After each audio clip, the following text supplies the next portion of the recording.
नमस्कार दोस्तों, मैं नीलम सिंह अपने चैनल में आप सभी का स्वागत करती हूँ।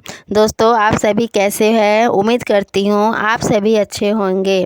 दोस्तों, आज के इस वीडियो में हम जानेंगे कि कर्मा धर्मा की पूजा कब है और व्रत की विधि क्या है और इस व्रत का महत्व क्या है। भाद्रपद माह के शुक्ल पक्ष की एकादशी को परिवर्तनीय एकादशी या पद्म एकादशी कहते हैं। बिहार के झारखंड और इसे झारखंड में कर्मा धर्मा के नाम से जाना जाता है। कर्मा एकादशी को कर्मा धर्मा या झूर पूजा के नाम से भी जाना जाता है। तो दोस्तों, चलिए आज के इस वीडियो को शुरू करते हैं। तो दोस्तों, वीडियो शुरू करने से पहले आप अगर हमारे इस चैनल पर नए हो तो चैनल को लाइक और सब्सक्राइब कर लीजिए और बेल आइकन को प्रेस कर दीजिए ताकि हमारा हर आने वाला वीडियो आप तक पहुंच सके और आपको जानकारी प्राप्त हो सके। तो आइए चलिए आज के इस वीडियो को शुरू करते हैं। कर्मा भाद्रपद माह के शुक्ल पक्ष की एकादशी तिथि को मनाया जाता है। यह पर्व भाई बहन के असीम प्यार का प्रतीक है।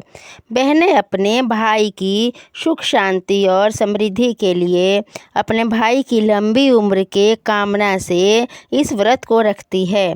कर्मा धर्मा का त्यौहार बिहार के झारखंड, उड़ीसा, राजस्थान, असम, छत्तीसगढ़ के राज्यों में मनाया जाता है।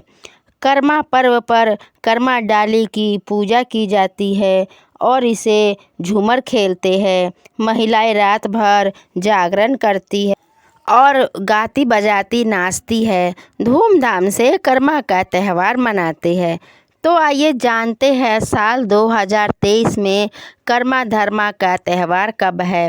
साल 2023 में कर्मा धर्मा का पर्व 25 सितंबर 2023 दिन सोमवार को मनाया जाएगा। कर्मा पूजा के नियम।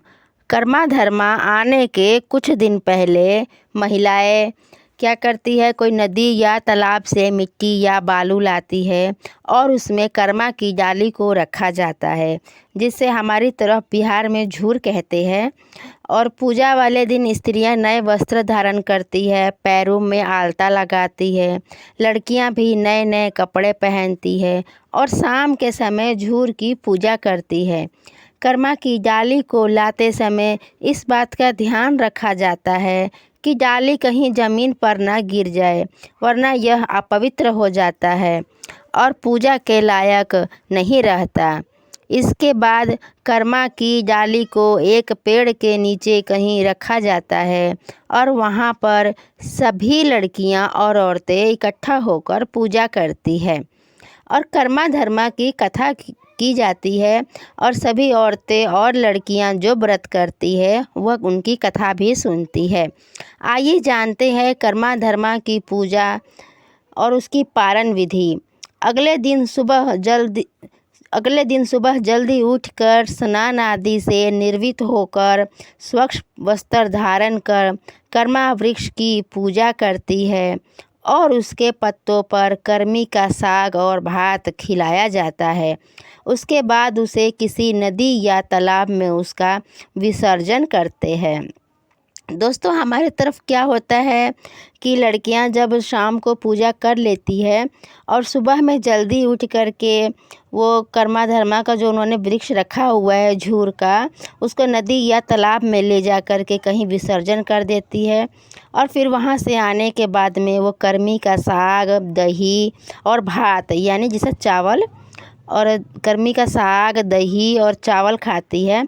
तो पहले तो मतलब बासी भात खाया जाता था, तो लेकिन देखिए ऐसा माना जाता है कि व्रत के बाद बासी भात नहीं खाना चाहिए या बासी खाना मतलब नहीं खाना चाहिए। तो दोस्तों, आप क्या कर सकते, जैसे आपने चावल बना लिया हो और उसमें पानी डाल दीजिए। जैसे आज सुबह उठ के आपने जल्दी चावल बना लीजिए और चावल बनने के बाद में जब वो थोड़ा ठंडा हो जाए तो उसमें पानी डाल करके चावल को फिर उसको पानी में से निकाल लीजिए और फिर उसमें दही और कर्मी का साग डालकर खा लीजिए। ये जो कर्मा धर्मा का व्रत है उसका पालन इसी चीज़ से किया जाता है, चावल, दही और कर्मी का साग। पहले तो बासी चावल खाते थे, लेकिन देखिए बासी चावल खाना शुभ नहीं होता है। किसी भी व्रत में, कोई भी व्रत त्यौहार करते हैं तो उसमें बासी खाना नहीं खाया जाता है।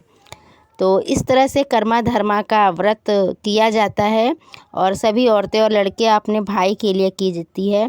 तो दोस्तों, आपको ये हमारा वीडियो कैसा लगा प्लीज़ कमेंट बॉक्स में ज़रूर बताइएगा। और जो भी हमसे गलती हुई हो, अपनी गलतियों के लिए हम क्षमा मांगते हैं। Thank you.